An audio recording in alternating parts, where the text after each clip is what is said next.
வணக்கம். நம்ம சேனலுக்கு தொடர்ந்து ஆதரவளித்து கூட இருக்கும் நல்ல உள்ளங்களுக்கு நன்றி. சப்ஸ்கிரைப் பண்ணி பார்த்து ஊக்கம் கொடுங்க. தொடங்கியது மீண்டும் விகே பாண்டியனின் ஆட்டம் அப்படிங்கிற அளவுக்கு இன்றைக்கி ஒரிசாவில் நடைபெற்றக்கூடிய சம்பவங்கள். விகே பாண்டியன் அப்படின்னா தமிழ்நாட்டில் நல்லா நிறைய பேர் உத்து கவனிப்பாங்க. ஏன்னா நம்ம ஊருக்காரரு. அவர் போய் ஒரிசாவில் போய் ஒரு ஐஏஎஸ் அதிகாரி ஆகிறாரு. அங்கே நவீன் பட்நாயக்கு ரொம்ப நம்பிக்கைக்குரிய ஒரு ஆளாக இருக்கார். நம்ம தமிழகத்திலிருந்து போய் அங்கே ஒருவர் நம்பிக்கைக்குரிய ஒரு ஆளாக இருக்கார். அடுத்த வாரிசுன்னு பேசும்போது நமக்கு உள்ளபடியே ஒரு மகிழ்ச்சி. என்ன தான் தமிழ்நாட்டை நம்ம தமிழர் ஆளணும் அப்படின்னு சொன்னாலும் நம்ம மாநிலத்தை சேர்ந்த ஒருத்தர் இன்னொரு ஸ்டேட் ஆள்றாருங்கும் போது அதை விட ஒரு மகிழ்ச்சியான செய்தி நமக்கு எதுவும் இல்லை. ஏன்னா உண்மையிலேயே தமிழர்கள் அப்படிங்கிறவங்க ரொம்ப நல்லவங்கிறத நம்ம ரொம்ப பெருமையோடு சொல்லிக்குவோம். நம்ம வாழ வைத்து தான் பழக்கம். யாரையும் அழித்து நமக்கு தமிழர்களுக்கு பழக்கம் இல்லை. ரொம்ப ஏமாளிகள். இப்படிப்பட்ட சூழ்நிலையில் மோடி போன தடவை விகே பாண்டியனை பற்றி தவறாக பேசி அது பெரிய அளவுக்கான வாக்கை அறுவடை செய்யப்பட்டது.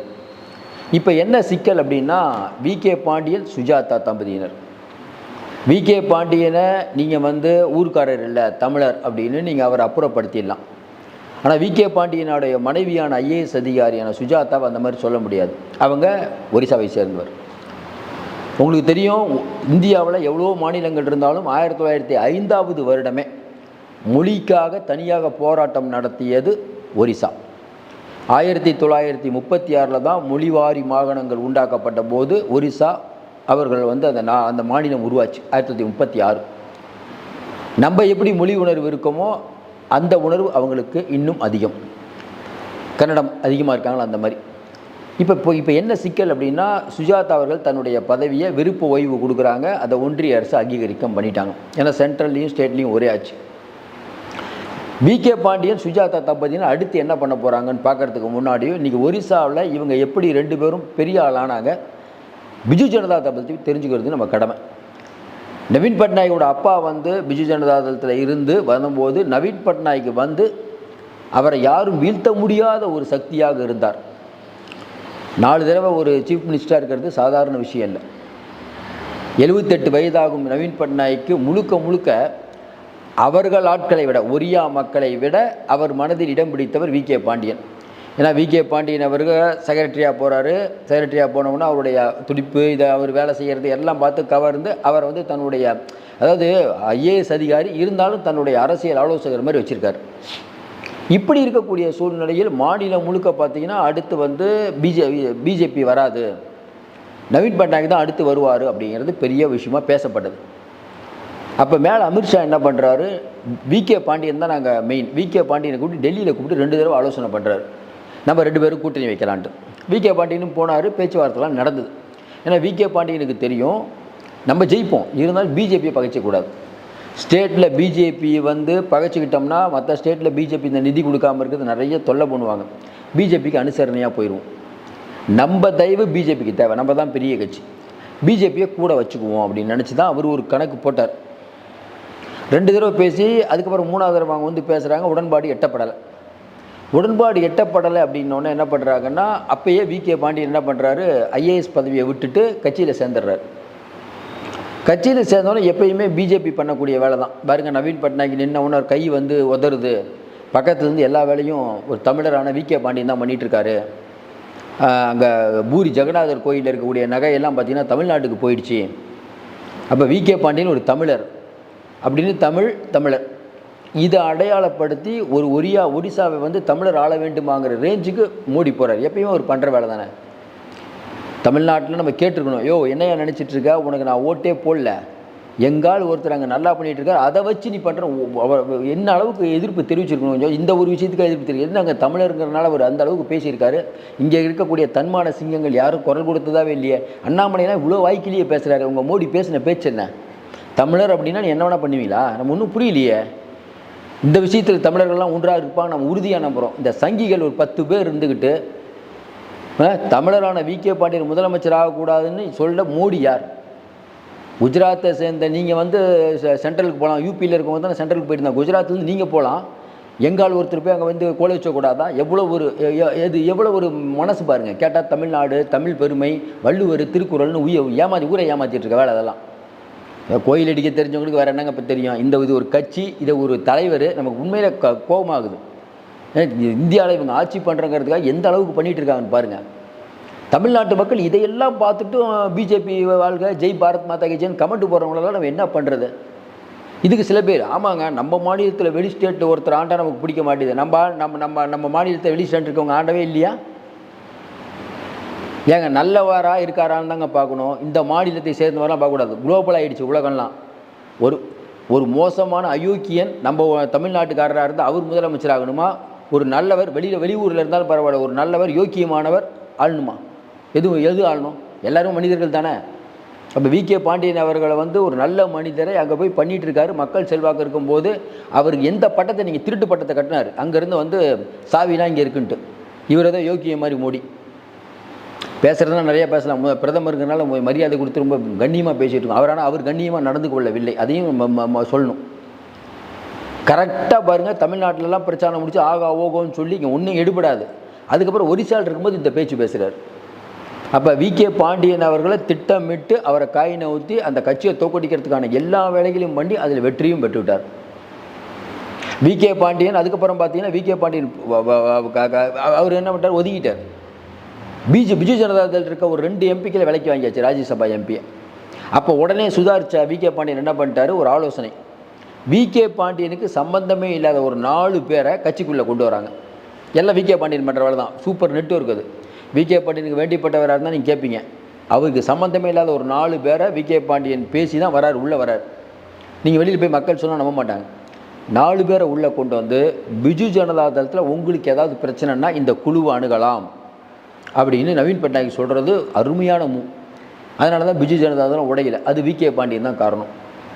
அழகாக ஒரு ஸ்கெட்ச் போட்டு கொடுத்துட்டார். அது மட்டும் இல்லாமல் அங்கே இருக்கக்கூடிய எம்எல்ஏ எம்பிக்கள் எல்லாத்துக்கிட்டையும் பாருங்கள், நம்ம தான் ஆச்சு, உங்களுக்கு ஃபுல் ஃப்ரீடம் கொடுக்குறோம், வேறு என்ன உங்களுக்கு பிரச்சனை சொல்லுங்கள், வெளிப்படையாக பேசி அவர்களை தடுத்ததில் முழுக்க பங்கு வி.கே. பாண்டியன் தான். அங்கே இருக்க எல்லாத்துக்கும் தெரியும் வி.கே. பாண்டியன் தான் மூலன்ட்டு. ஏற்கனவே வந்து பிஜு ஜனதா தளத்தில் ஒரு அசைக்க முடியாத தலைவராக பாண்டியன் வந்துட்டார். ஏன்னா 2ஆம் கட்ட தலைவர்களே இங்கே இல்லை. பிஜு ஜனதா தளத்தில் நவீன் பட்நாயக் மட்டும்தான் தலை.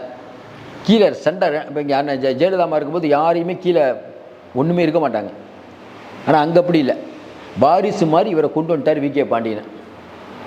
எப்பயுமே அங்கே இயற்கையிலே என்ன பண்ணால் உங்கள் ஒரிசாவில் இருக்க ஒருத்தரே கொண்டு வந்தீங்கன்னு வச்சுக்கோங்களேன், இன்னொருத்தர் வந்து அவர் அந்த சமூகத்தை சேர்ந்தவர், இல்லை அந்த ஏரியாவை சேர்ந்தவர், அந்த வடக்கிலிருந்து வராரு, தெற்கிலிருந்து வராரு, நிறைய பிரச்சனை வரும். நீங்கள் வெளி ஸ்டேட்லேருந்து ஒருத்தரை கொண்டு வந்தீங்கன்னா அந்த பேச்சே வராது. இப்போ தமிழ்நாட்டில் கூட பார்த்தீங்கன்னா பெரிய கம்யூனிட்டியில் இருக்கவங்க முதலமைச்சர் ஆக மாட்டாங்க. ஏன்னா அந்த சமூகத்தில் இந்த பெரிய சமூகம் ஓட்டு போடாது. வி.கே. பாண்டியனுக்கு அந்த பிரச்சனை இல்லை. அப்போ வி.கே. பாண்டியன் ஒருத்தர் வரும்போது அவருக்கு சில சங்கடங்கள் ஏற்படும் போது அடுத்து அவங்க மனைவியை குறி வைக்கிறாங்க. எப்படி? அவங்க மனைவி இது நிறைய சுஜாதா அவர்கள் வந்து ஐஏஎஸ் அதிகாரியாக இருக்கும்போது தான் அந்த ஃபுட்பால் அப்படிங்கிற ஒன்றுக்கு வந்து பெருசாக ஃபுட்பால் கரெக்டர்னே சொல்லுவாங்களாம் அவர் பேர். அதுக்கப்புறம் பார்த்தீங்கன்னா இந்த முட்டை வழங்கும் திட்டம், அது ரொம்ப பெரிய அளவுக்கு நீங்கள் மதிய உணவுகளை கொண்டு வந்தது, அது மாநிலம் முழுக்க விரிவுபடுத்திச்சு, நல்ல திட்டமாக போயிடுச்சு. அதே மாதிரி சக்தி மிஷன் அப்படிங்கிற பேரில் அந்த பெண்களுக்கான சுய உதவி குழுக்களை உருவாக்குனது சுஜாதா அவர்கள் தான். மாநிலம் முழுக்க ஒரு பெரிய நெட்வொர்க் இருக்குது. இன்னொன்று வி.கே. பாண்டியன் முதலமைச்சரோடு இருக்கும்போது சொல்லவே வேணாம், பெரிய அளவுக்கான வட்டம். இன்னொன்று அவங்க ஒரியா சேர்ந்தவர். இன்னொன்று மாநிலத்துக்கு மொழிக்கு முக்கியத்துவம் கொடுக்கக்கூடிய ஒரியா மக்கள் சுஜாதாவை ஏற்றுக்குவாங்க. சுஜாதா ஒன்றும் சொல்ல முடியாது.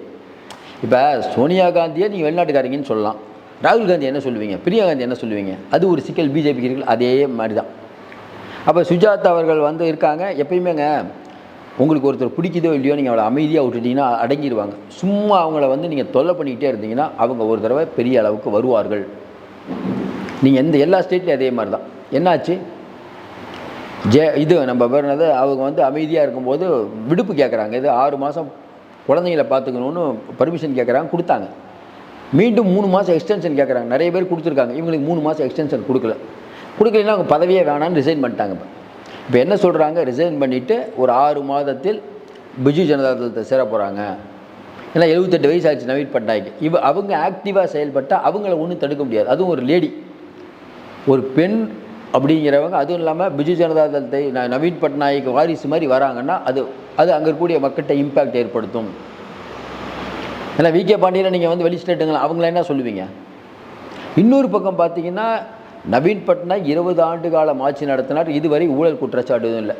இப்போ மோடி நிறைய பேர் மேலே வழக்கு போடுறாருல, நவீன் பட்நாயக் மேலே என் வழக்கு போட முடியாது. ஏன்னா அந்த அளவுக்கு வந்து ஊழல் இல்லாத ஒரு ஆட்சி நடத்தியிருக்கார்.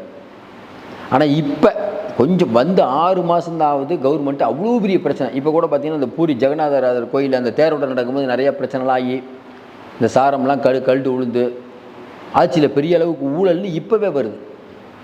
அப்போ இப்போ தான் ஆரம்பித்தாங்க, இப்போவே ஊழல். அந்த பெண்களுக்கான நிதி திட்டம் ஒன்று தொடங்கினார் இப்போ கொஞ்ச நாளைக்கு முன்னாடி, போன வாரத்துக்கு முன்னாடி முதலமைச்சர். அதுலேயே பல முறைகேடுகள். ஒரிசாவில் இத்தனை ஆண்டுகள் ஆணையும் நவீன் பட்நாயக் இருக்கக்கூடிய நல்ல பேரை இவங்களால் கெடுக்க முடியல, இன்னும் அவருக்கு கூடுது, ஏன்னா இவங்களுடைய ஆட்சி பார்த்த பிறகு. அப்போ அடுத்தது கண்டிப்பாக நவீன் பட்நாயக் ஆட்சி தான் அப்படிங்கிறது இப்போ ஏறக்குறைய அங்கே இருக்கக்கூடிய மக்களுக்கு தெளிவாயிடுச்சு. அதாவது ஒவ்வொரு மாநிலத்தில் எதிர்க்கட்சி அரசியல் பண்ணுவாங்க. இப்போ தமிழ்நாட்டில் எடப்பாடி பண்ணுற ஒருத்தரை பண்ணுறாங்க. அங்கே எதிர்க்கட்சி அரசியலை நவீன் பட்நாயக் பண்ண வேணாம். ஏன் அப்படின்னா, ஒருத்தர் தப்பு பண்ணுறாரு, நவீன் பட்நாயக் உடம்பு சரியில்லை, 78 வயசு ஆகிடுச்சு. அதாவது நல்ல மனுஷனை நம்ம தோக்கடிச்சிட்டமேங்கிற அந்த ஒரு கோபம் வருத்தம் மக்கள்கிட்ட இருக்குது. அது நவீன் பட்நாயக் பெரிய அளவுக்கு வலு கொடுக்கும். ஆட்டத்தை தொடங்கி விட்டார் வி.கே. பாண்டியன் சுஜாதா, மறுபடியும் இப்போ வி.கே. பாண்டியனுடைய ஆட்டம் அங்கே ஆரம்பிச்சிருச்சு. சுஜாதாவை முன்னிற்பதன் மூலமாக பிஜேபிக்கு ஒரு பெரிய செக்கை இன்றைக்கி நவீன் பட்நாயக் வச்சுருக்காரு. அப்போ அந்த கட்சி போய்விடக்கூடாது அப்படிங்கும்போது 78 வயசு ஆகக்கூடிய நவீன் பட்நாயக்கு தன்னுடைய அரசியல் வாரிசாக சுஜாதாவை அறிவித்தால் அது பெரிய மாற்றங்களை ஏற்படுத்தும். அதை பிஜேபியால் எதிர்கொள்வது கஷ்டம். ஆட்டத்தை ஆரம்பித்துட்டாங்க. அது மாதிரி இப்போ கொஞ்ச நேரத்துக்கு முன்னாடி சொல்கிறாங்க, இல்லை நவீன் பட்நாயக் அவர்களை சுஜாதா சந்திச்சிட்டாங்க அப்படின்னு ஒரு பேச்சு இருக்குது. இப்போ என்ன சிக்கல் வருதுனாங்க, கவர்மெண்ட்டில் இன்னும் அவங்களுக்கு கொடுத்துட்டாங்க, இன்னும் இது பண்ணல. இப்போ போய் நவீன் பட்நாயக் சந்தித்தா பல விமர்சனங்கள் வரும். அதை விமர்சனத்தை தவிர்க்கிறதுக்காக நிறைய வேலை பண்ணிகிட்டு இருக்காங்க. ஓரளவுக்கு வெற்றி பெற்றுட்டாங்கன்னே சொல்லலாம். ஒரிசா அப்படிங்கிறது ஒரு வித்தியாசமான மாநிலம். நம்ம ஏற்கனவே சொன்ன மாதிரி மொழி அந்த உணர்வு அதிகம் இருக்கக்கூடிய மாநிலம்.